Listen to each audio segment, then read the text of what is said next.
Yeah.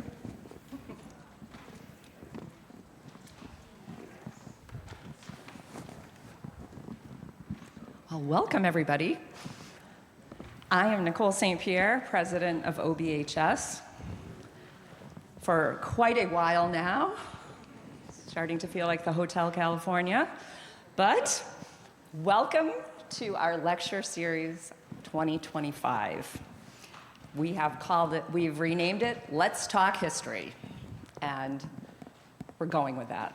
So welcome. Isn't it great to be here together and in person rather than Zoom?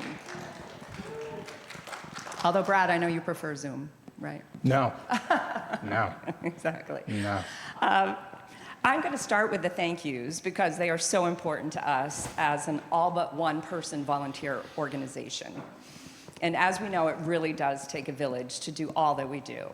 So first of all, we'd like to thank the First Parish Federated Church for allowing us to be here with their newly renovated stage and setup, new tech, and our tech guy, Alex Noble, sitting in the back. Hi, Alex. He is recording this for us so we can watch it over and over again. Also, I'd like to thank Harlan Goodwin, who is our board member and a member of this church, and he has worked tirelessly to help bring this together. And, you know, things come up, little kinks at the last minute, and he sorted them all out for us. So thank you, Harlan. Also, thank you, Sally Hunter, for organizing refreshments for us, and to all of her merry bakers. Thank you. Thank you to Jane Orr for organizing our merch table. We're having a huge sale on sweatshirts. Vanna?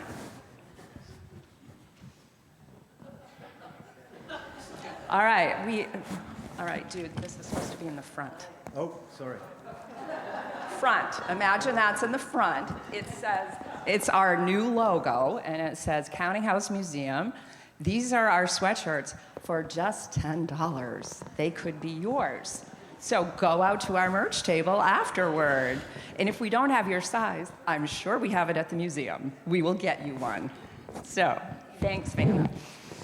All right, also, I'd like to say thank you and introduce you to Beth Gallucci, who is our new executive director. Beth, can you stand up and give a little wave, please? She had big shoes to fill, and she has been knocking it out of the park. We have her to thank for our new social media presence, which is a social media presence, which is really great. The groovy new sign out front, and oh, so much more. We're very happy to have her with us. And last, in order, but not in our hearts, for the last 25 years, Kennebunk Savings Bank has been funding this lecture series. So if you go in there, please say thank you. And the next portion of this little show is called What's Coming Up in 2025's project, called Lafayette Français, Our French Legacy. Take notes, or you can go back and check our website later, okay? March 2nd, next lectures from French Canadian to Franco-American, Identity and Migration in New England with Camden Martin. April 2nd, I will pass this around if you want to take a look at it. This is the stories of Dufour's historic panoramic wallpaper. Will be held at Dufour. $20 a ticket will get you appetizers and a lecture. And Michaela Nero, the woman who restored the wallpaper at Dufour, and Holly Alderman, an artist and designer of the new Dufour wallpaper, will be there to talk to you of their craft and the history of the wallpapers. April 23rd, lecture, King William's War with Tad Baker. May 29th, our annual meeting with La Madeleine, where Chip Harding and his lovely bride, Madeline, will be sharing tales of French-Canadian lore and music down at the museum. June 24th, we are having a reenactment of Lafayette Returns to South Berwick at the Stage House Inn. So Lafayette will be arriving. I think Sarah Frost will be there at the inn and a few other people to greet you. So not quite planned yet. More details to come. But we're in the book. And also, we will be contra dancing at some point. Right, John? Yes. Yes. Okay. Almost there. Tonight, we're happy to be hosting a fellow lover of all things Lafayette, who hails from the smaller state of Maine that we fondly called Massachusetts. Please welcome Mr. Peter Riley as he speaks to us for a few moments about his research on General Lafayette. As time is short, he'll be brief, but he will be available here to answer questions about these beautiful panels that he's brought with him. Okay, so Peter, if you'd like to come in now. You'll know him when you see him, Ken. Trust me, you'll know him when you see him. Close your eyes. Are you ready? Keep them closed. All right, ready? 1, 2, 3.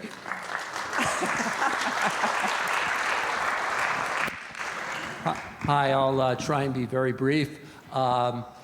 Lafayette was invited by President Monroe to come to the United States. He was the guest of the nation from August 15th of 1824 to I think it's September 6th of 1825. There were two resolutions that dictated his tour.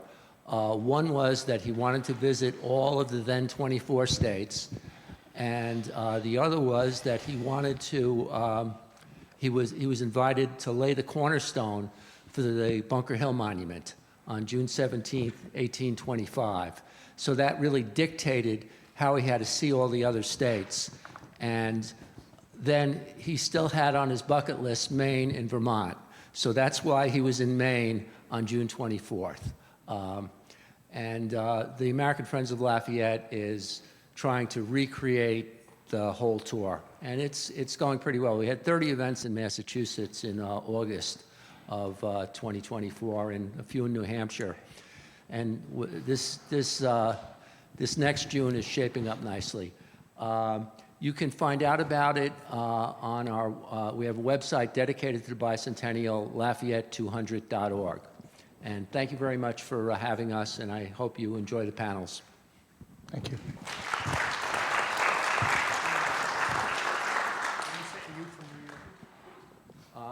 I grew up in Fairview, New Jersey. If you want to know about Fairview, there's a novel called Paradise Atop the Hudson that you can, by Sammy Giuliano. You can read that. You'll understand Fairview and how I talk.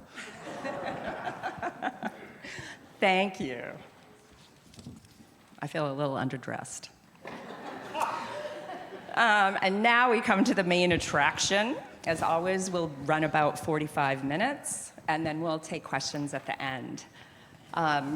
Brad Fletcher has been an important part of OBHS since we both had our old colored hair. Remember that, Brad? Long while ago, kids.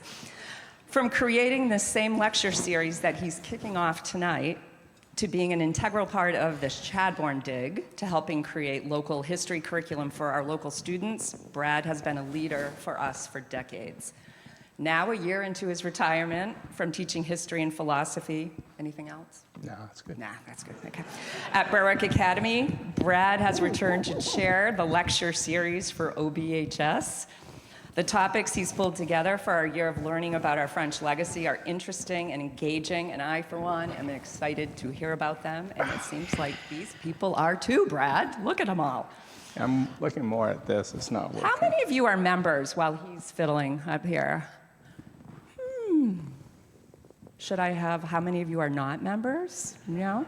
Well, if any of you would like to become members and support OBHS, you are welcome to do that on your way out. How are we doing?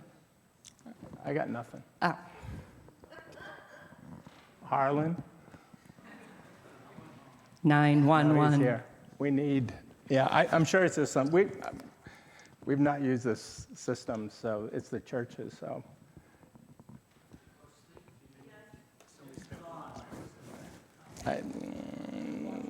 I think it's probably because I'm could. standing near it. I have this effect on technology. I'll move over here. All right, while they're doing that, I'm going to finish Brad's welcome. He doesn't need to hear it, right? When he's not researching the history of and leading it's walks just- for Great Works Regional Land Trust or delving into the history of Lafayette, you can find him at home reading or going on really long walks. Please give a warm welcome to Brad Fletcher, who's going to figure this out. Okay. Okay. I hope. Thank you. So it's, thank you very much. It's very nice to see that Lafayette still packs them in. Although I will say it was a bigger crowd the first time around. But that's good. And there will be glitches because we haven't done this since before COVID, a live program. And we were wondering, this is a wonderful affirmation because we were wondering if it would work. Were people interested in coming out? And we're like, yeah, let's try it. And I think we thought maybe we'll get 10 people.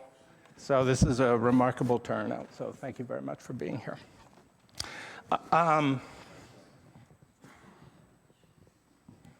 Okay. All right, so we're here tonight to talk about Lafayette's tour of 1824 and 5 and his very brief stop here in South Berwick toward the end of it.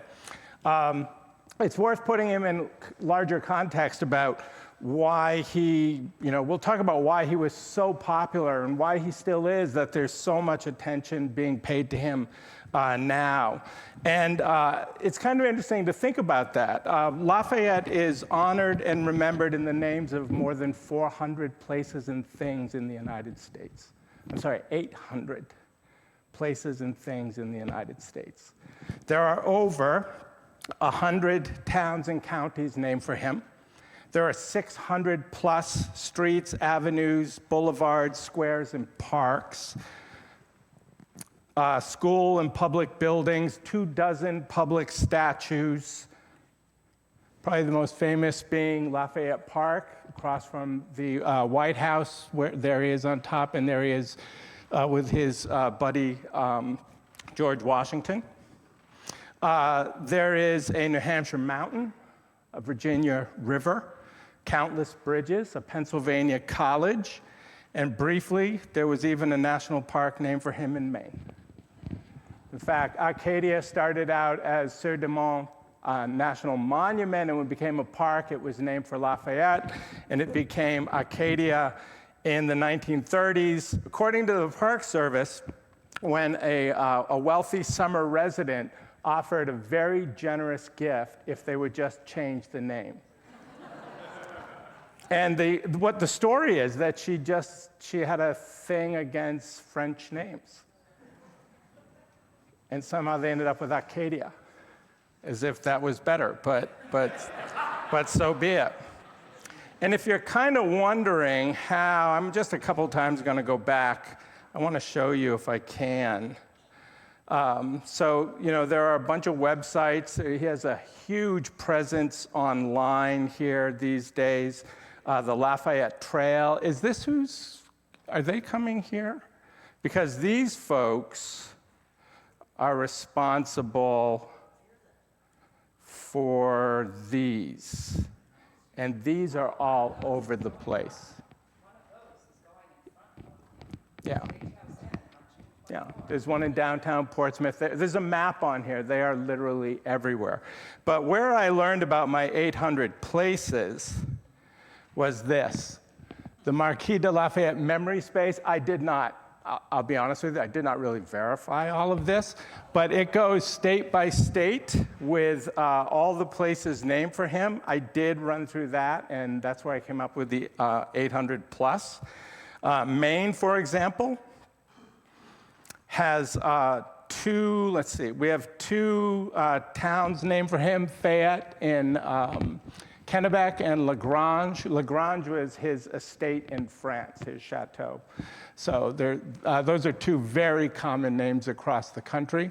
The streets you can go through every state and find this. Augusta, they're all Lafayette streets here, Portland, etc. So there's actually, it turns out, only one state in the 50 that does not have anything, at least that they're aware of, named for Lafayette. What state do you think that would be? It is Hawaii. That is correct. Very good. I'm not going to go to New Hampshire in the interest of time because I'm not going to make 45 minutes anyway, frankly. But I will tell you, since we're a border town and a lot of you folks are from New Hampshire, that New Hampshire has no towns named for him. It's got the mountain. There's a State House marker that's on the wall as you face it to the right that commemorates his visit. There are 7 streets named for Lafayette in the state. But I think most strikingly, New Hampshire is one of, I think, only 3 states that has a Lafayette Day that was proclaimed in 1955 and has been celebrated ever since. So they have a long pedigree of this. He is, in the words of one author, one biographer, he is in danger of becoming more of a place than a person. But we don't really have to worry about that because he is a person too. In the aftermath of his visit, 700 baby boys were named for him in the United States. I am not saying they were his children. More than 700 children, boys, were named Lafayette. Okay, let me get back here now, and we'll talk a little bit about his really remarkable life. I cannot literally see my... Yeah, okay, come back. Good. Okay. Marie-Joseph Paul-Yves Roche Gilbert du Motier de Lafayette was born to a very wealthy French noble family in 1757. For all of his privilege, he had kind of a tough life. Things were hard for him. His father died fighting the British in 1759 when the son was 2. 10 years later, his mother died and most of her family in some epidemic that swept through and did not spare the wealthy.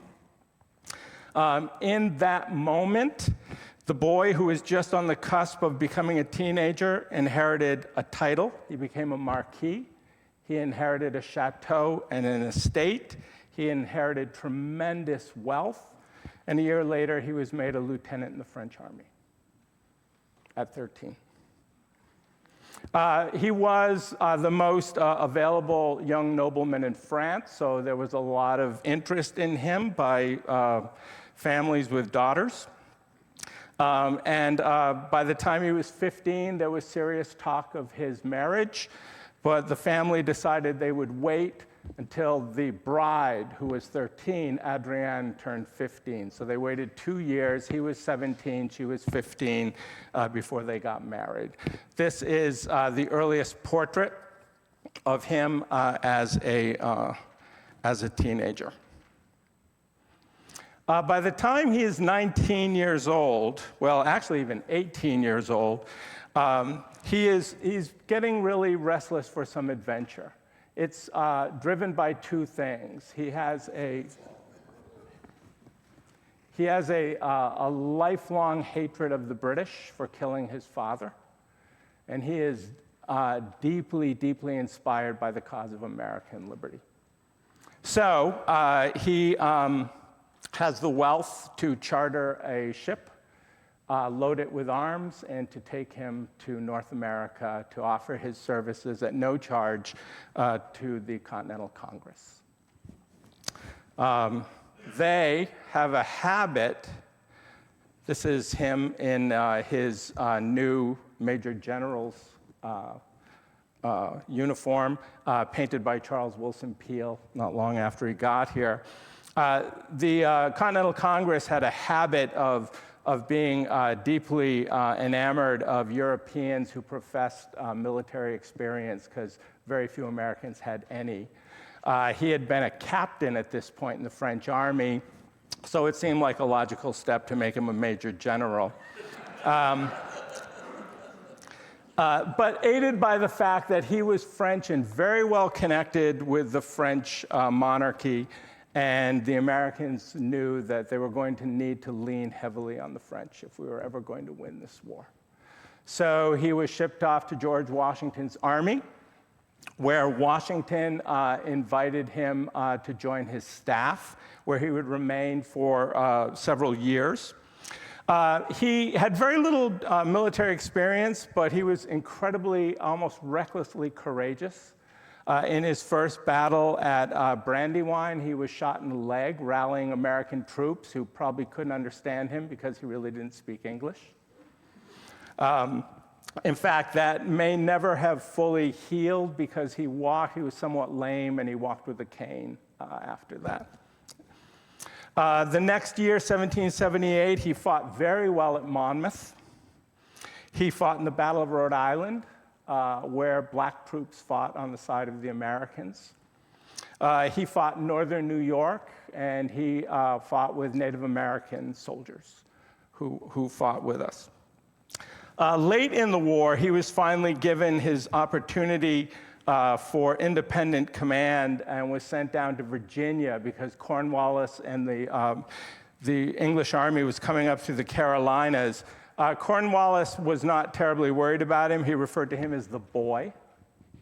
But he sparred with Cornwallis around Richmond and managed to hold him off, and was there as the French and Washington's army converged and pinned Cornwallis at Yorktown, and was there at the surrender. And in fact, what are we doing here? That's kind of weird. I really don't want that, but, well, anyway, might have to do it. That's him right there. In the middle. That's him. If any of you are fans of the musical, that's Hamilton. He was there. And next to him right there is John Lawrence. He was not there. But they tried to get everybody in who might have been there, who in some way, directly or indirectly, played their role here. No doubt, though, that his greatest contribution to the American cause was in 1779. He returned to France, and with Benjamin Franklin, he was instrumental in convincing the French to not only, they've been sending us guns and money, but now they agreed to engage the British directly with fleets and armies. And there they are on the left side at Yorktown, and the two armies, the American and the French Navy, are instrumental in this victory. So it was a kind of I think, a generosity that the Americans did not forget for a very, very long time, if we have yet.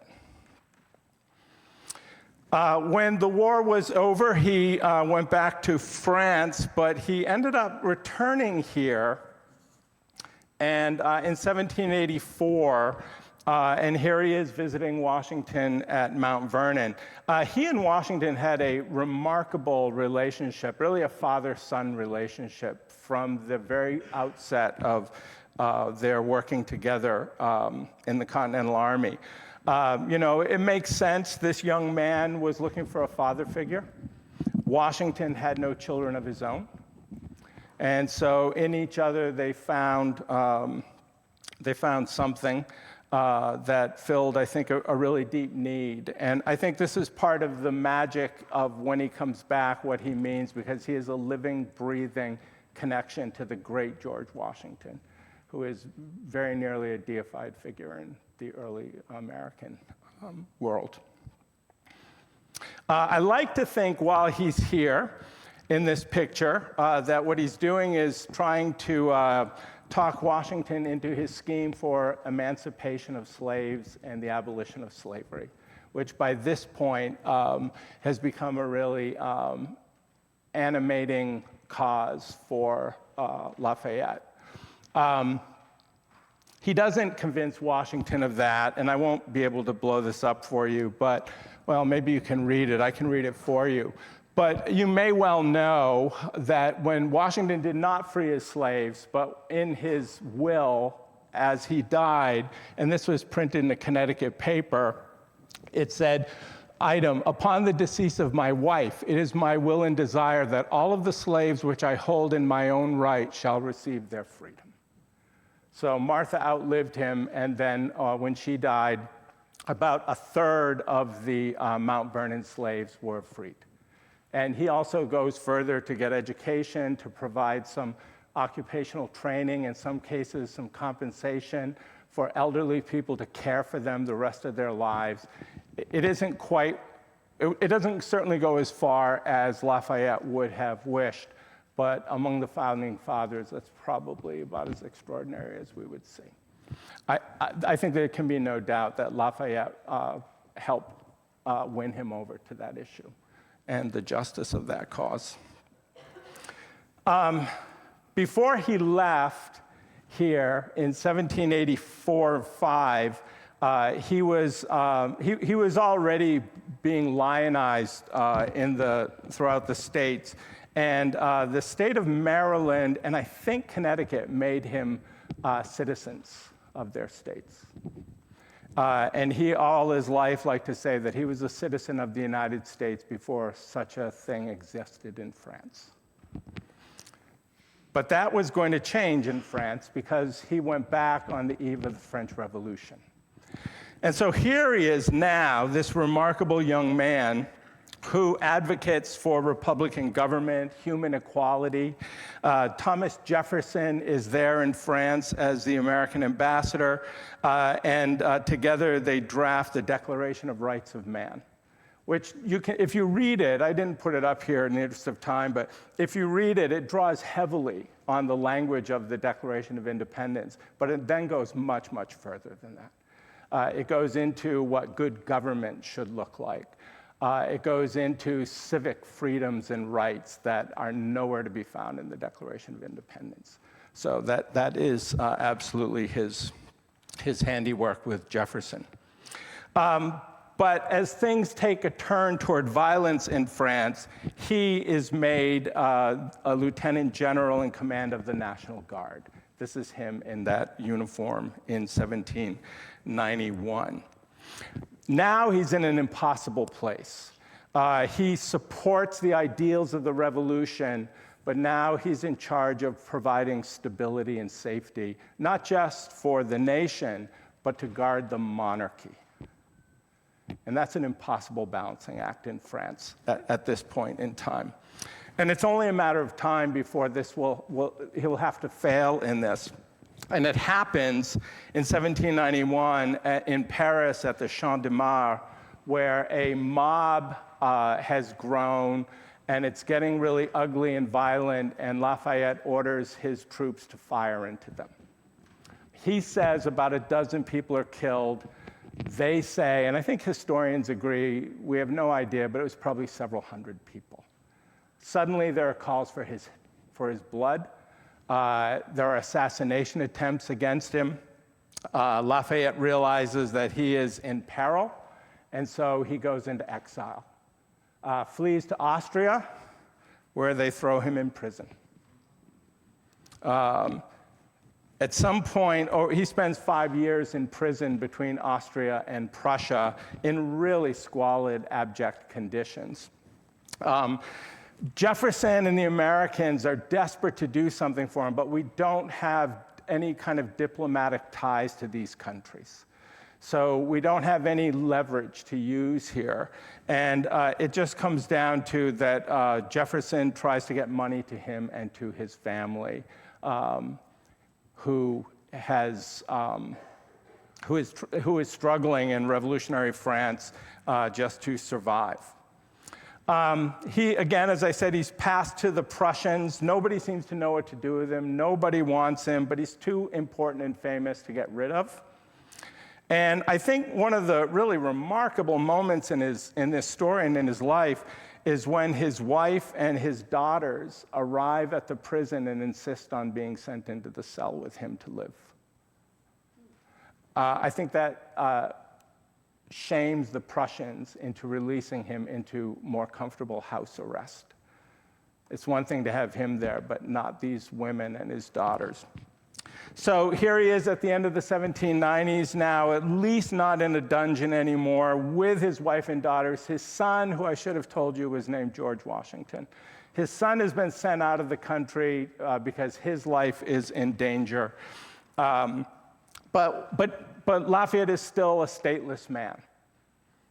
The Napoleonic Wars have heated up, and he just kind of lives quietly in Germany, in one of the small German states, until Napoleon finally conquers Europe, and then a deal is struck that he can return back to France as long as he stays out of public life. So he does. He goes back to Lagrange. He lives pretty quietly until Napoleon's fall at Waterloo and exile. And with the return of the Bourbons monarchy and electoral politics, he becomes active again in French politics. So now we're coming up on 1820, and this man is a really odd figure in France. You know, as it's really interesting. I didn't expect to read this, but as endeared as he was to the American people, he's a much more complicated, curious figure to the French of his time.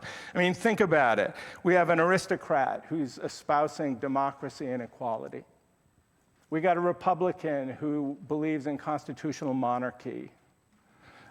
We have got a guy who is suspected of being a radical by the right and is suspected of being a reactionary by the left. A lot of people think he's an opportunist. Some think he's duplicitous, just playing all sides against each other here. Others say he's just a naive boy. I personally, after this, tend to believe the latter. I don't think he had a duplicitous bone in his body. He may have been something of an opportunist, but I don't think he could win this balancing act ever. And by 1820, he was mostly broke because France was mostly broke, struggling to recover from the Napoleonic era. And he was always in political trouble with the monarchy and in danger of being rearrested. And he was, by this point, experienced enough to know this is probably a good time to get out of town. So in the early 1820s, he started exchanging letters with President James Monroe. And Monroe, who we'll hear a little more about, but Monroe is got one eye toward the upcoming 50th anniversary of the American Revolution and independence. And he knows how important this figure is. And he floats the idea and says, why don't you come to America? I'll send a Navy frigate to pick you up. I think perhaps Lafayette was angling for this. For him, it was absolutely the perfect opportunity. But he wouldn't accept coming on a Navy ship. He didn't think it looked democratic enough. So he booked passage on a merchant ship, and he arrived in New York in August, as we heard of, I don't know if I can't get rid of that thing to blow this up, but this is just an announcement about him arriving in New York. So on the 24th of August, the 67-year-old Lafayette, accompanied by his son George, his secretary, and a valet, arrive in New York Harbor to be greeted by 50,000 people. That's more than, some people think it's as high as 80,000, but I think 50,000 is remarkable enough. Among that group are a small collection of aging Revolutionary War soldiers. We will, on a smaller scale, see this played out for the next year all around the country. So what he has wandered into is America at a kind of remarkable point in its young history. He is arriving at what historians and people at the time are even calling the era of good feeling. Wouldn't you love to live in the era of good feeling? Right. What that refers to is James Monroe's 2 terms as president. And the reason really is because our first political party system has collapsed, and really there's only one party. So this has been kind of ongoing, and it's all been founding fathers, and that's not to say they are perfect, but there's a general esteem accorded to them. And with that comes, this is a period now of national pride, nostalgia, and tremendous self-satisfaction among the American people. So let's dig into that just a little bit. This guy, James Monroe, is the walking embodiment of that nostalgia. James Monroe is a year younger than Lafayette. He, like Lafayette, was a young officer in Washington's army during the Revolutionary War. In fact, that's James Monroe, or it's supposed to be James Monroe with the flag in the Washington crossing the Delaware painting.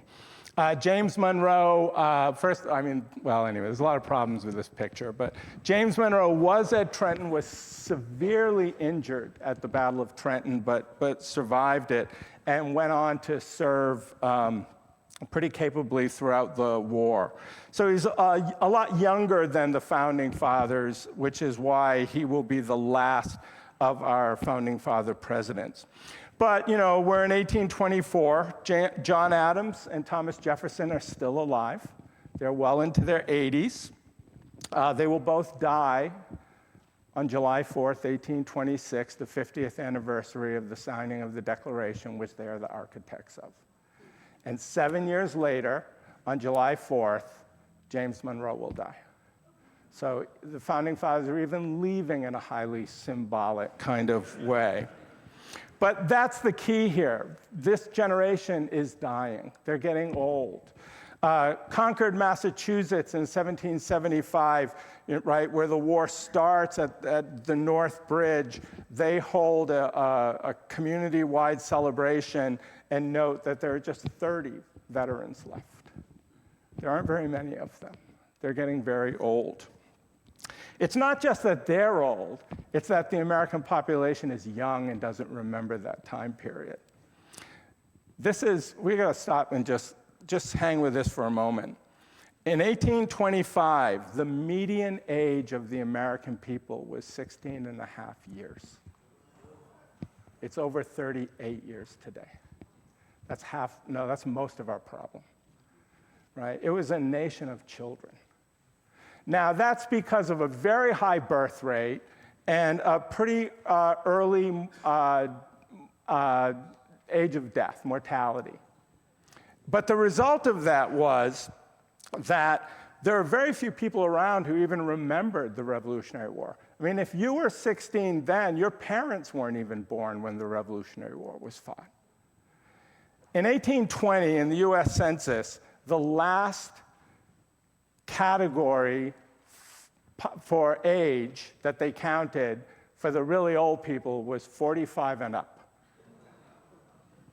In South Berwick that year, in that census, there were 18% of the population in that group. Now, 45, they weren't born. 50 were just born but wouldn't remember it. What that tells me is, of that 18%, we can keep winnowing it down. There might be 10 to 12% of the population remembers this time period. Which, think about it. And then Lafayette comes out of the past from someplace else, the living embodiment of it, and walks right into this kind of adoring, astonished nation. We're also pretty smug about the War of 1812. It's been over now for a while, but it takes us a while to get over it because, astonishingly, we win. Because at any point in it, it did not look like we were going to win this thing. In fact, militarily, we had a bunch of really striking small naval victories with our fledgling Navy, but they didn't really change the tide of anything. They were still up against the British Navy, but we could take some pride in that. But the land campaign was a disaster. We invaded Canada. It was terrible. In fact, we court-martialed the American commander, and he was sentenced to death until cooler heads prevailed and said, probably we shouldn't just kill people for sheer incompetence, because there won't be many of us left, right? The British sacked and burned the Capitol, the White House, the Library of Congress. And then remarkably, right at the end of this thing, down in New Orleans, this happened. This is Andrew Jackson winning the Battle of New Orleans.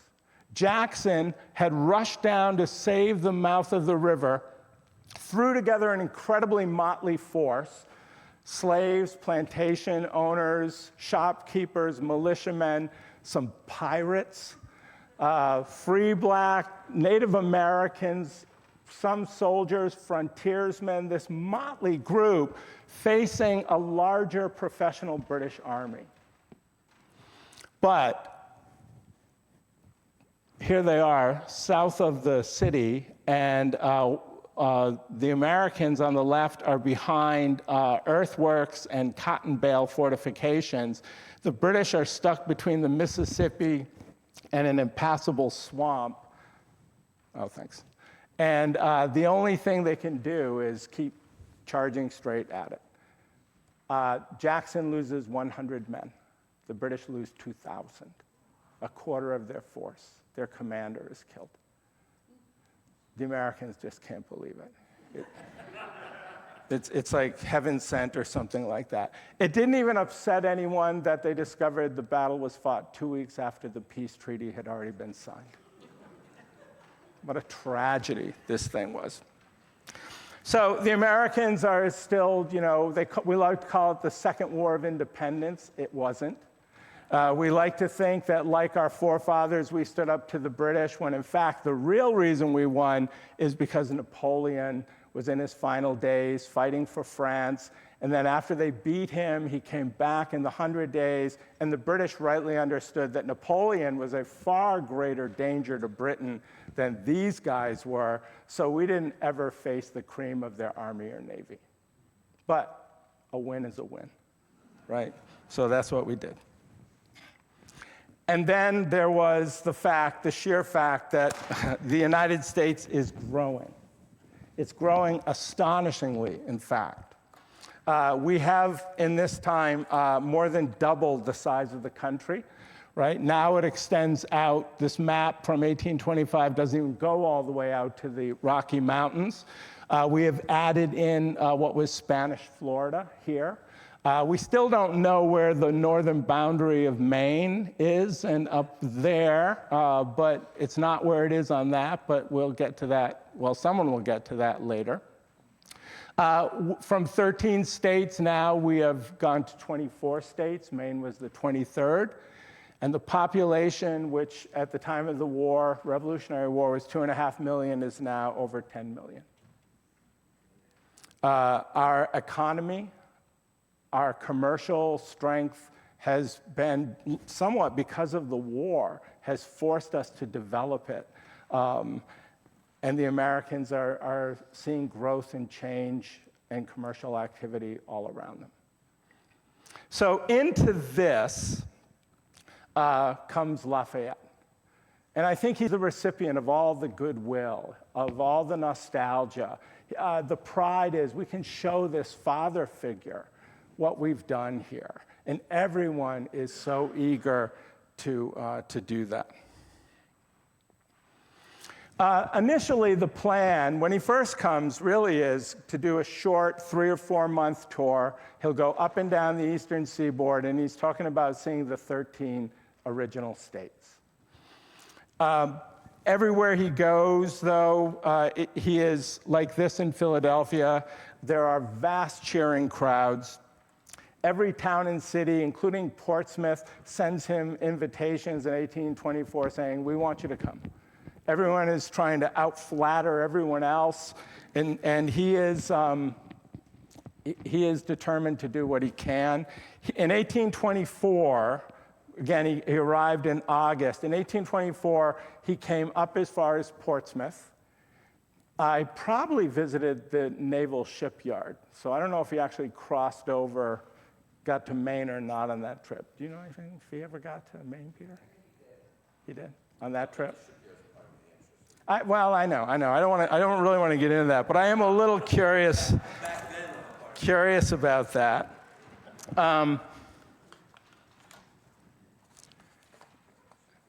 And everywhere he goes, it is endless banquets, fetes, ceremonies, speeches.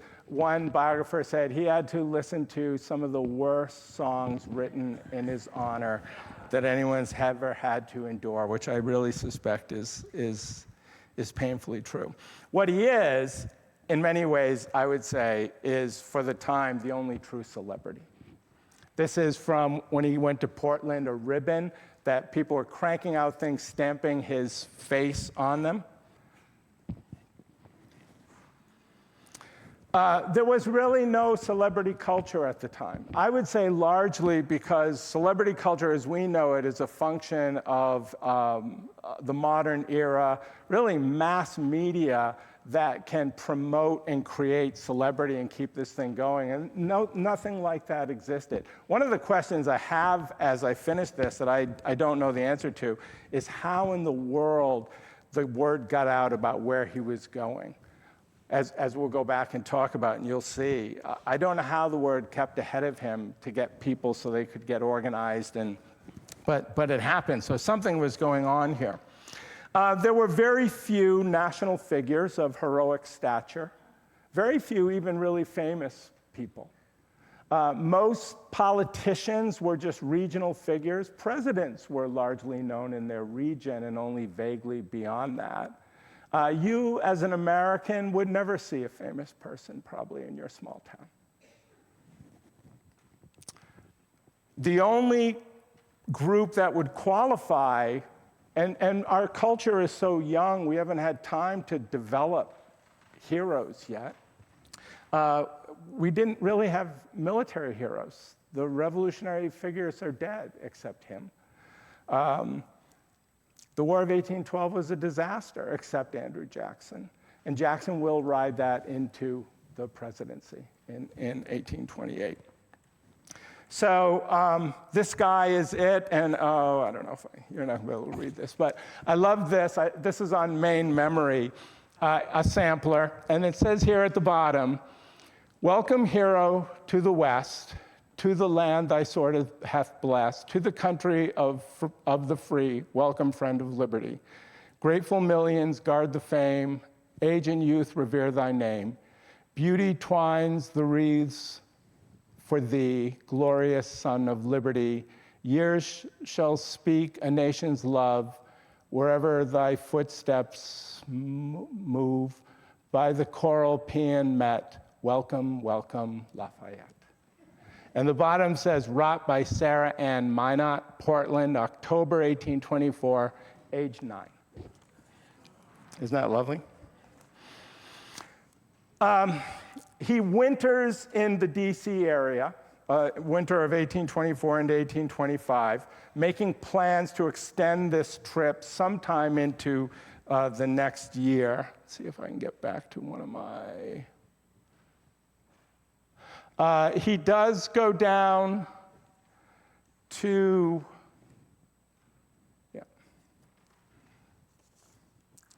there's a lot of maps out there for this, but I really do like this one a lot. He goes to visit, he has extended stays with Jefferson, with Madison that winter. And then in the spring of 1825, he sets off on this extraordinary tour, which I honestly think no American has actually done. Certainly no prominent American at this point had tried to do anything like what he's about to do. So in late February, he starts heading south through the Carolinas to Georgia. You can see now he starts turning west. Some of this is by water, river, along the coast. A lot of it is by whatever passes for roads at the time. By mid-April, he is in New Orleans. Then he goes up the Mississippi River on a steamboat to St. Louis, comes back down the Cumberland to Nashville, meets Andrew Jackson there at the Hermitage, back up to the Ohio, that's where 20 is. Somewhere along the Ohio, his steamboat sinks. He is rescued, but he loses pretty much all of his possessions to that point. But that's okay, he just kind of keeps driving along here. He gets up to Wheeling, about 22, leaves the river up through Pittsburgh, up through Pennsylvania to Niagara Falls, to Buffalo and Rochester, across the brand new Erie Canal, probably the best ride of the entire trip, was coming east on the Erie Canal, east across Massachusetts, so that he is in Boston for the 17th of June, so that he can participate in the laying of the cornerstone for the Bunker Hill Memorial. So that means he has been on the road really for 4 months nonstop. He would travel every day but Sunday, and sometimes he had to travel Sunday, as we'll see. He endured every kind of weather nature could throw at him. Torrential rain, snowstorms, floods. Sorry about that. He has traveled in every kind of conveyance that's available. Horse, carriage, coach, sail, canal, and steamboat. He's been lost. He has had to swim. He has been hungry. He's fallen ill. He has suffered exhaustion, constant discomfort.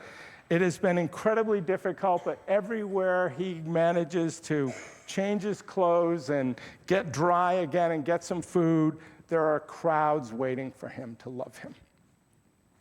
Endless ceremonies, celebrations, banquets, receptions in more than 800 places. No American has visited anything like that number, certainly not in those remote areas. One thing that's not really evident to you here is, I wonder if I can get, yeah, see, you can blow, he's pushing up into the mountains. That's just the rough outline of the trip. The day-to-day, he's going absolutely every place. He is visiting the most rural and marginal people, the smallest, most isolated villages and towns. He, in the Carolinas, stopped to be entertained at slave cabins. In the Deep South, he met with black veterans of the Battle of New Orleans and shook their hands and spoke to them, kind of to the shock of his white handlers. In many, many places, there would be a few black veterans. He always made a point of stopping and greeting them and asking about their service. He went to Chickasaw, Choctaw, Creek, Oneida, and Seneca tribal communities to be part of their memories of the war. Any place there were people who had been in that war, he was there, if he could get to them. Absolutely remarkable figure. Okay, finally to us. Because when he gets back here now, he has, as we heard, he has one thing that he has to do. And I wanted to show you this because his secretary, Levasseur, wrote a book about this trip, which you can read on Google Books. And this is our chapter. And I just wanted to point this out to you. He said, you know, when I started out, I intended to write everything down. I was going to get a perfect record, but eventually the rapidity of movement obliged me to forego the fulfillment of the plan. It was in traversing the states of Maine, New Hampshire, and Vermont, most especially, that I felt the utter impossibility of noting all the interesting occurrences, et cetera. We traveled through these states at a speed of 11 miles an hour on horses and in carriages, on really bad roads. He must have just been jostled all the time. I'm sure Levasseur couldn't even write as they went racing through these places. We often passed through so many villages and towns on the same day that my memory couldn't retain their names. I couldn't find the necessary time to record all the statistics. And so he said, I'm relying on other sources here. And he really is, and he's not doing a very good job because he says right there, I have said that General Lafayette left Boston on the 22nd of May in the morning. It was the 22nd of June. He's off by a month. But we'll forgive him that. This guy, I think the valet's probably been working harder, but I think this guy has been working plenty hard. Okay.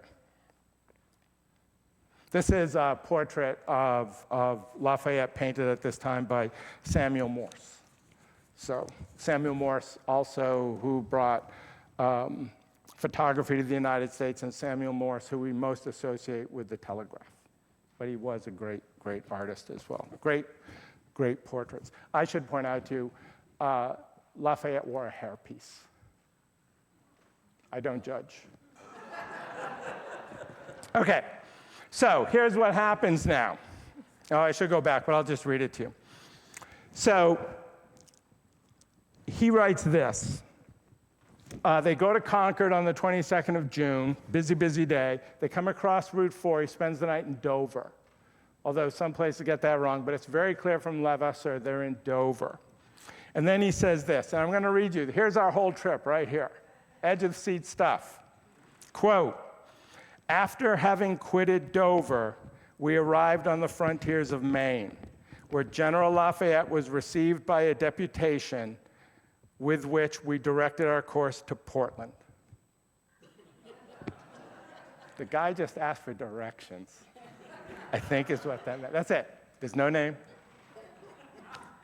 But luckily, we have a first-hand account, a close second-hand account, and a not very good third-hand account, but an interesting one. So let me share with you. I don't know if I can. Yeah, I'm just going to read a little bit of this to you. The first-hand account is from the Eastern Argus newspaper from Portland. At 8 o'clock on the morning of the 24th, some places have it the 23rd. That's an error you can trace to Wikipedia, which I have up there if anyone would like to see it later, because for a while I was kind of confused myself, but it's almost always Wikipedia that gets it wrong. I love Wikipedia, but you can't rely on them. We knew that. This was Friday. This is what happened. He arrived at the bridge, which is the line of the state, where he was handed by a committee of New Hampshire legislatures to Colonels Dunlop and Emery, the aides of Governor Paris of Maine.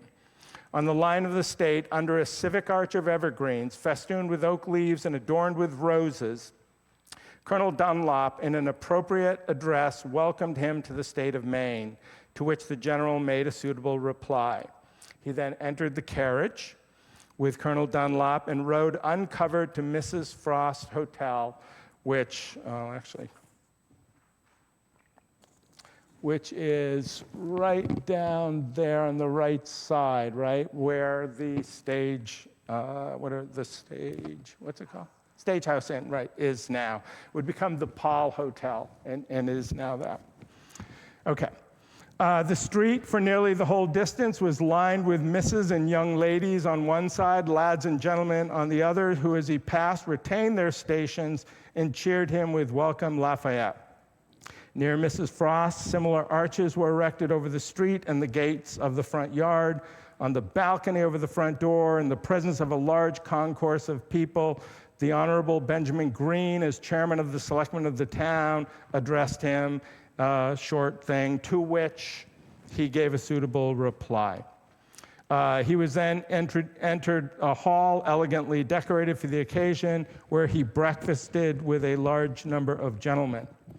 After breakfast, he called on Mrs. Cushing, with whom he was intimately acquainted during the Revolutionary War. Their meeting was quite interesting. At 10 o'clock, he left her, entered his carriage, and headed to Portland. The second one was written by Sophia Hayes, although I think she's talking about her brother and sister's experience. But she was one at the time, but she had older brothers and sisters. And I just want to highlight, for the most part, it's the same story with a couple of differences. She says, and she's wrong about this, but she said he was greeted by the governor and his staff. The governor didn't come down to greet him, but that's understandable. That's forgivable. The arches, triumphal arches, which is really most suitable for a military hero. That's what people are putting up everywhere. Everywhere he goes, he passes through triumphal arches. With "Welcome, Lafayette" inscribed on them. The boys walked in procession with the same motto on their hats, while the girls wore dresses and blue sashes, which said "Welcome, Lafayette." It's kind of nice. I love this. During breakfast, he was introduced to one young lady, Miss Sally Noble, who was honored by the conspicuous attention of the general, who said that she was the most beautiful young lady he had seen in America. Wow. And then I thought it was kind of a letdown when Sophia Hayes said that her father introduced her, I don't think it was her, but her and her sister Hedda to the general, who said, commented on what an interesting family he had. I fell for her there. Okay. Then she talks about going across to Madame Cushing's. That's the house. It's where Central School is now. It was torn down in 1924. Madame Cushing, this is Sophia Hayes. Madame Cushing received him at the door, saying, "I'm happy to welcome you, General, to my house." She reached out her hand, which the general took, saluting her on both cheeks. Pleasant reminiscences were recalled, and she said, "I can tender you but a slight entertainment, General. Will you take a glass of currant wine made by my own hands?" The general pronounced it delicious. She then offered him a basket of beautifully frosted plum cake, which Sophia goes on to say, "My mother cooked that." Because the night before, when Madame Cushing realized he was going to come, she sent a note to my mother and said, "I don't have any cake." And she said her mother was going to have a gathering, so she had made this plum cake, so she sent it over really quickly. So there was that. Madame Cushing, we should know, was the widow of Colonel John Cushing, of the colonel of, I believe, the 2nd Plymouth Regiment. Somehow they knew each other in the war. The Cushings lived in Boston. Madame Cushing remembered watching Bunker Hill going on from Boston. So she was in there when the British had the city. And she also remembered that a cannonball from the American side smashed into their luckily unoccupied outhouse. And she kept that cannonball with her the rest of her life. So, our third account, and just a couple things from this, comes from Sarah Orne Jewett, who was not born until the 1840s. She would later write and say that Madame Cushing was a kind of a little old duchess with great social faculty, a friend of Lafayette in the war times, so that on his royal progress, he took pains to come and see her. I used to hear the call related with great particularity when I was a little girl. Sarah Orne Jewett in 1891 wrote a short story, a fictional short story about this called Peg's Little Chair. And it was published in Wide Awake magazine for children. And a couple things. The woman in that said that they were taught to sing him a song, which I think is probably true, but no one else has mentioned the song. And I won't give it away, but small spoiler alert, Peg's Little Chair kind of saved the day. So you may want to go back and look it up. You can read it online. So after 2 hours, he's off. He's on his way to Wells, to Kennebunk, where he spends the entire day, and he talks about Kennebunk ad nauseum, and he doesn't even mention us at all. The night in Saco. And then the next day, he's greeted in Portland, the state capital, by the governor, the legislature, the state militia, a huge pile of dignitaries, and by estimate, 17,000 people, which is absolutely astonishing. The usual fetes and things. Maine Memory has 2 dresses in their collection. I don't think this is from Portland, but this one at least is a Regency dress, and it's from the period, and I think it's from I think they said it's Philadelphia, but this is fashionable for the time. But the one they have from Portland is from the Revolutionary era. So some of it is people clearly were dressing up, in old. There was a costume part to this that I think was kind of marvelous. I don't have time. I just want to mention this because I thought it would be a larger part, and I realized I couldn't do it. But I do believe in Portland, he must have heard about and talked about the dilemma that Maine had with statehood. And that was that when Maine applied for statehood, after failing 6 or 8 times to break away from Massachusetts, they finally did, and they sent their petition for admission to Congress And it should have been a foregone conclusion as the 23rd state, and Congress held it up because they were working out a deal to bring a slave state in pair with a free state. It would be Missouri. And there were 11 states free and 11 states slave. And Congress was the South in particular, was really starting to worry about Congress getting out of their grasp. And so Henry Clay would be instrumental in this, and Maine was not happy about this. Here's this great, proud moment now being besmirched by being associated, even if only, inadvertently by their lights, with supporting and extending slavery. In fact, at this time, Maine had 7 members of Congress from Massachusetts who represented them. 5 of them voted against the Missouri Compromise, which meant they voted against Maine statehood, which is astonishing. One of the 2 who voted for it wrote to Thomas Jefferson to basically say, did we do right in voting for it? And Jefferson wrote back this very famous letter where he said, slavery is like holding a wolf by the ears. You can't let go. We don't know what to do. But he said, he called the Missouri Compromise, he said, it terrifies me like a fire bell in the night. Because for Jefferson, he said, I know where this is going. It's going to tear the country apart. Our political system will not be able to handle this. So, yeah, he knew it. So I'm sure he commiserated. The abolitionist in Lafayette must have been in agony with them. But the next day, he packed up. He went dashing across northern New England. The first day, he went from Portland to Northwood. It's like 80 miles. The next day, he went from Northwood across to Claremont. That's probably even longer. And then he crossed into Vermont and spent a night in Montpelier and then up in Burlington. Then he traveled down Lake Champlain and got into New York, and his northern New England sojourn was over. He had traveled 450 miles in 8 days.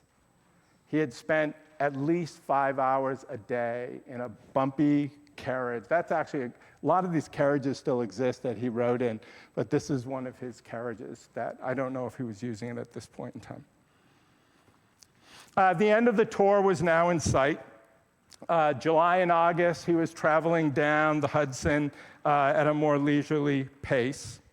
He finally arrived in D.C. in early September, where John Quincy Adams, a son of the second founding father president, was now the first non-founding father president. And Levasseur talked about that and said, that's a big change for the Americans. They've trusted these people, and now that's over, and we don't know what will happen. Well, it wasn't good. 1824 was a disastrous presidential election. This may ring some bells for some of you. It was a bitter election where nobody won a clear majority and no one won an electoral majority. It ended up in the House of Representatives, where the man who had the plurality of the popular vote by a large margin, Andrew Jackson, lost the electoral vote, denounced the election as stolen, called it a corrupt bargain, and swore that in 4 years he was going to come back. And he did, and he won, but what we have now is a president who now is trying to establish himself, and there are questions circling around it. But I think in good grace, John Quincy Adams, who I actually should put his picture up here too, Adams set all of that beside to say goodbye to his good friend, and he had been a good friend of, he certainly was from the Revolutionary era, he just wasn't a founding father. Lafayette made a last tour down to Mount Vernon and to Washington's tomb, knowing he would never come back there. And then he went to, the day before he was to leave, he went back to Washington, where Adams, I think very graciously and honestly expressed the nation's gratitude to everything he had done and meant to us. Congress gave him $200,000, which is the equivalent of $5 million today, and 23,000 acres of choice public land from the newly acquired Florida property that we had just gotten from Spain. So he went back, I think, with his money problems largely resolved. But he went back to a France that was once again in a kind of chaos. He tried to retire, but in 1830, this Delacroix famous painting is from the Revolution of 1830, the next wave of European democratic revolutions that would be crushed. Charles X in France attempted to subvert civil liberties, withdraw the vote, control the press, and deny democratic rule. A 70-year-old Lafayette now came out to lead the National Guard again, this time on the side of the strikers. They forced the king to abdicate. Lafayette was offered the head of state of France if he wanted it, but he didn't. He believed that France needed a constitutional monarchy, so he arranged for Charles' cousin, Louis Philippe, to take over the monarchy as king. Louis did not like or trust Lafayette. That old story continued, but again, he was too powerful and popular to try to stop him. He did now finally retire, but it was at the end of his life. This is the last portrait of him. He died in Paris in 1834. He's buried there. His coffin was sprinkled with earth from Bunker Hill. In the United States, Andrew Jackson ordered that his death be observed with the same honors according to George Washington, which is an extraordinary gift. In 2002, he was made an honorary citizen of the United States, and since then, an American flag has flown over his grave. He lived a remarkable and a consequential life, the hero of two worlds, as many say. One of his biographers, and I'll finish with this, Lloyd Kramer, in a Lafayette birthday lecture at his namesake college, I think said it well. He believed that political institutions could change, that the future could be better than the past, that political and legal equality would be better than traditional social hierarchies, that tolerance would be better than repression, that the rights of human beings as individuals should not be sacrificed to the sovereign rights of nations, and that private happiness could not finally survive without a strong commitment to the public good. And those remain true and worthy ideals. Thank you.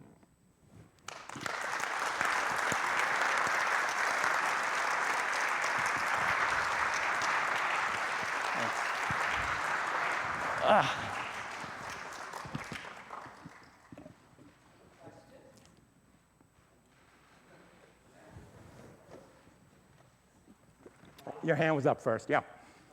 Yes, I'd like to ask a question, and I'd like to make a point. The question is, what decision did Lafayette make in terms of how far west he moved? I don't know the answer. Western states are, Yeah. well, and it sounds like he just skirted Ohio, and that was the ball. Well, if you break that down a little bit further, he does get, he's on the Ohio River. He doesn't go very far up off of the Ohio River in either direction. So if that's what you're, but I don't know who made that decision or you know, there. We can blow this up a little bit. Might it be that those were considered to be the revolutionary states or colonies and... Yeah, I don't know. I'd love to know something about the planning of this itinerary. The point I'd like to make is that it's clear that he was extremely popular. He was Yeah. feted and so forth. But within 6 years, a Frenchman arrived who would have a more profound and long-term relationship on the United States, at least intellectually, and that was, of course, Alexis de Tocqueville, Yeah. who came around in 1831. Yeah. Yeah, fair enough. Yeah, the French, de Crèvecoeur, I mean, they have a long history of here. Yeah. Sir. Yeah, after a successful tour and financial reward of acreage in Florida, did he consider, by the way he was treated by the Americans? Yeah, staying. That maybe he should stay as a citizen as opposed to going to France? Yeah, I don't know the answer to that. The only thing I can say is there's no lag time. There's no days where he's there debating. He doesn't lose time. He's every day, and then he gets on that boat and he goes. So no, I don't think he did, but I don't know that for sure. It's a fair point. Sir? I don't think he intended to stop everywhere he did. Because of conflict of interest. Probably true. He Yeah. stopped on our property, Where's that? western Pennsylvania. Okay. He went to see the iron furnace on our property.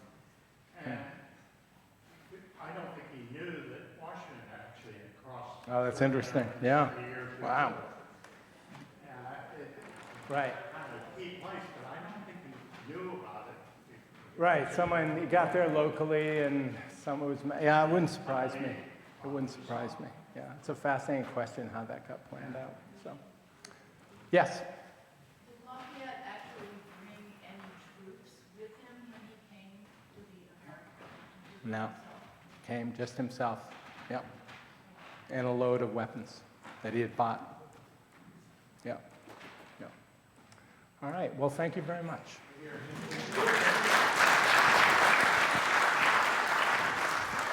Thank you so much for coming, and I just wanted to give a little pitch for our new exhibit that's going to be opening at the annual meeting, and then the next weekend is the sampler, and the first white dress that you saw will be on display down at the Counting House Museum. So, Oh, yeah? Really? really, Wow. we are the big time. Yeah. I did not know that. Yeah, I just want to tell people that, you know, the parking lot out there is beginning to refreeze a little bit, so you Oh, need yeah. to be I get really it. careful when you're going out. Thank you. I'm going to go try. Thanks. He did a lot of Wow. research. I did. Well, thanks for coming.